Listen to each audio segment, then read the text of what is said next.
Isa ang patay sa nahulikam na pagtagilid ng isang SUV sa Dasmariñas, Cavite.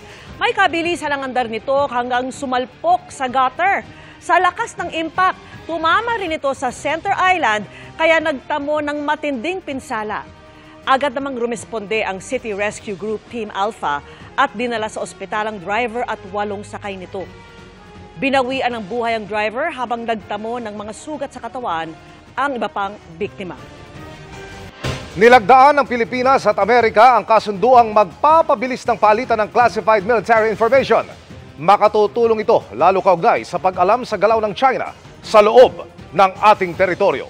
Nakatutok si Maki Pulido. Bibigyang daan ang nilagdaang kasunduan ni Defense Secretary Gilbert Chodoro at U.S. Defense Secretary Lloyd Austin ang mas mabilis daw na palitan ng classified military information sa pagitan ng Pilipinas at Amerika. Sa ilalim ng General Security of Military Information Agreement o GSOMIA, magkakaroon hindi lamang ng napapanahong palitan ng impormasyon, kundi kooperasyon sa defense technology. Sa operational level, ang palitan ng impormasyon gagawin dito sa itatayong Combined Coordination Center sa loob ng Camp Aguinaldo. Sina Austin at Chodoro ang nanguna sa groundbreaking nito kanina. This center will enable real-time information sharing for a common operating picture. And it will help boost interoperability for many, many years to come. And it will be a place where our forces can work side by side to respond to regional challenges. It's part of the strategic approach to facing our shared threats. Ang kasunduang ito ay walang expiration pero pwede raw baguhin o isuspindi. Hindi rin daw sapilitan ang pag-share ng information. Papadaliin lang daw nito ang proseso ng palitan ng impormasyon na kailangan. Malaking bagay daw ito sa seguridad sa West Philippine Sea ayon sa security analyst na si Dindo Manhit. Maari kasing magka-access ng real-time information ng Pilipinas, halimbawa sa galawan ng China sa loob ng ating teritoryo na malaking hamon sa ngayon dahil wala tayong sapat na teknolohiya. Shared intelligence means they might be sharing satellite pictures, reports coming from technologies that we don't have here in this country. Para sa GMA Integrated News, Maki Pulido, nakatutok, 24 oras. Chika Minute po mga kapuso at ang maghahatid ng latest showbiz happenings walang iba kundi ang gumaganap na Olga sa Kapuso Afternoon Family Series na Forever Young, si Patricia Tumulak. Patricia! Thank you, Miss Vicky. Happy Monday, chikahan mga kapuso. Ready for action na muli si Sparkle star Ruru Madrid para sa dambuhalong bagong yugto ng Lolong. Twice the excitement pa dahil ini-reveal na rin ang official poster sa pagbibidahan niyang Metro Manila Film Fest entry na Green Bones. Narito ang chika ni Aubrey Crampel. In his black crocodile leather jacket, astig na astig si primetime action hero Ruru Madrid nang i-launch bilang first Filipino ambassador ng isang global watch brand kasama si Max Collins.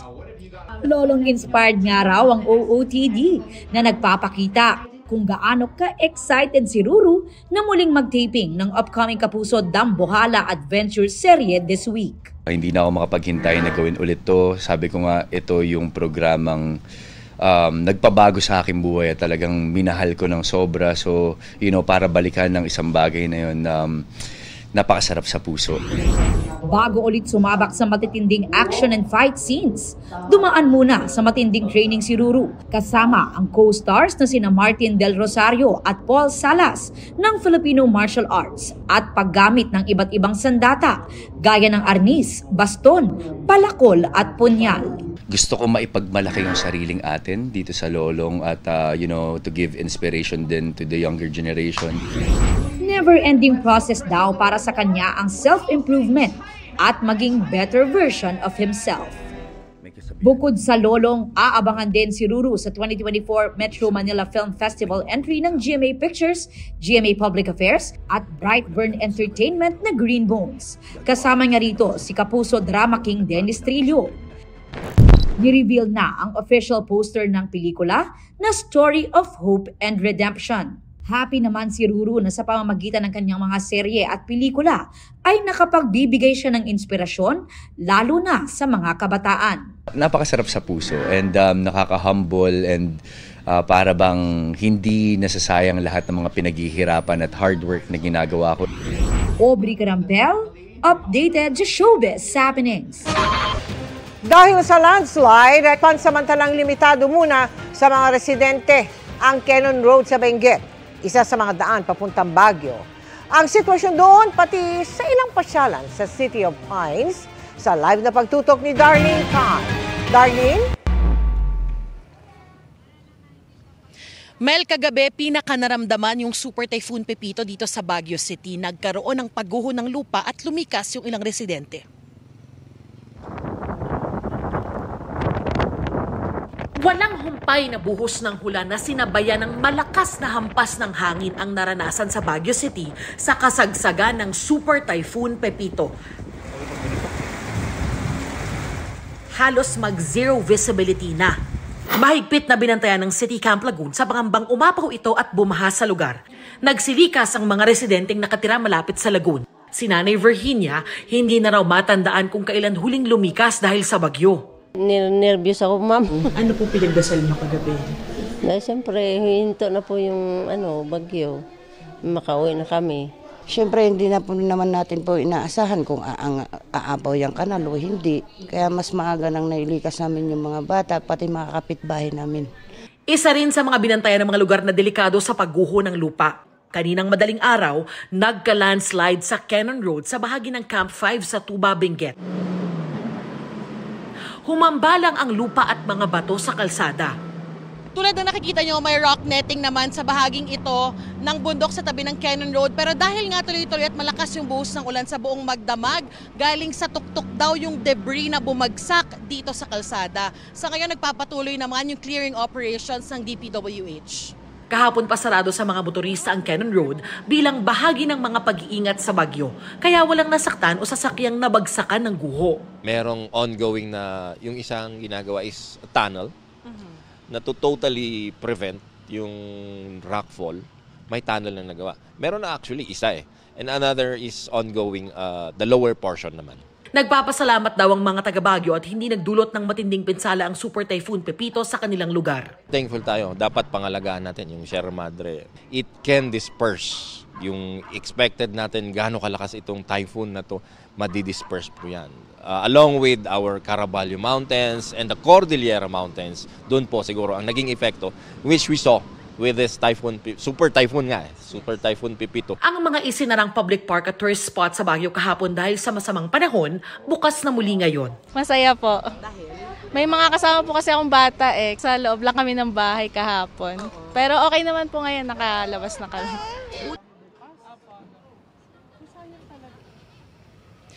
Mel, dahil marami-rami na kaming nakitang turista dito dahil mostly back to normal na yung situation dito. Para sa mga papunta pa lang po, ang daanan nyo muna ay Marcos Highway at Nagilian Road. Yan ang latest mula rito sa Baguio City. Balik sa iyo, Mel. Maraming salamat sa iyo, Darlene Kai. Good news mga kapuso dahil matapos ang ilang araw na pag-ulan dahil sa magkakasunod na bagyo, unti-unti nang mababawasan ang pag-ulan. Nasa labas na ng Philippine Area of Responsibility ang Super Bagyong Pepito na may international name na Manye. Humina at isa na lamang severe tropical storm ang Pepito na huling namataan sa layong 410 kilometers west ng Lawag City, Ilocos Norte. Wala na itong direktang epekto sa anumang bahagi ng bansa, kaya wala na ring lugar na nasa wind signal. Sa ngayon, bahagyang makakahinga ang mga nasalanta dahil walang binabantayang bagyo o sama ng panahon sa loob ng PAR, pero maghanda pa rin sa posibilidad ng localized thunderstorms. Sa extreme northern Luzon, shear line at northeasterly surface wind flow ang magdadala ng ulan sa Batanes at Babuyan Islands. Easterlies ang umiiral sa ilang bahagi ng Visayas at sa Mindanao. Base sa datos ng Metro Weather, umaga pa lamang bukas posible ang light to moderate rains sa Caraga at ilang bahagi ng Davao Region. Sa hapon, halos buong Mindanao ang ulanin.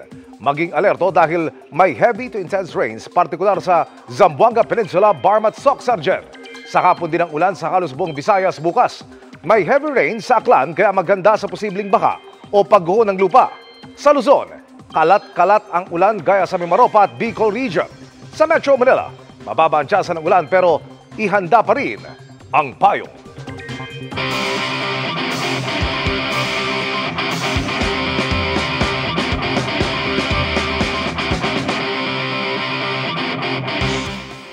User-friendly na magaan pa sa bulsa ang innovation ng isang grade 11 student na layong makatulong lalo sa mga nahihirapan sa pag-akyat ng hagdan.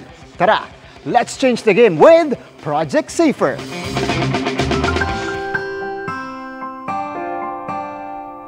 Sa mga may motor impairment, senior citizens, o iyong recovering from injuries. Di na kailangan mahirapan sa pag-akyat ng hagdan.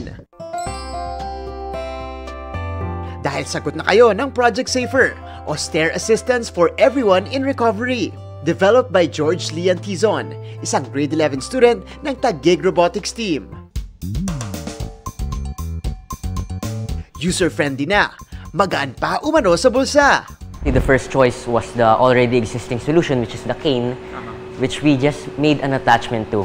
This simple attachment to the cane can help users climb the stairs by attaching to any kind of railing and adjusting to their size and using the motors to help pull the user upwards as a form of assistance. Pinag-aralan ng developer kung paano may incorporate ang proyekto sa stair railing in consideration with weight capacity, speed, at terrain adaptability ng user. At para magawa yan, nagkabit sila ng gripping mechanism. At meron din niyang powerful motor for necessary support. No wonder ginawaran ng Best in Innovation ang proyekto sa katatapos lang na System Center for Integrated STEM Education Tech Expo last August. With the materials at hand and also what we know in terms of robotics and technology, we thought that this simple innovation, although quite simple, can still prove quite effective. Mga kapuso, ganito gumagana ang Project Safer. So, una, pipindutin natin yung switch to turn it on, pero hindi pa siya agad-agad iikot. Para magawa natin yan, kailangan natin pindutin itong speed setting niya. Ayan. Yun yung red button. Meron siyang 3 levels ng speed. Pabilis lang siya ng pabilis. Ilalagay lang natin siya in between. Dito na natin ilulusot yung railing.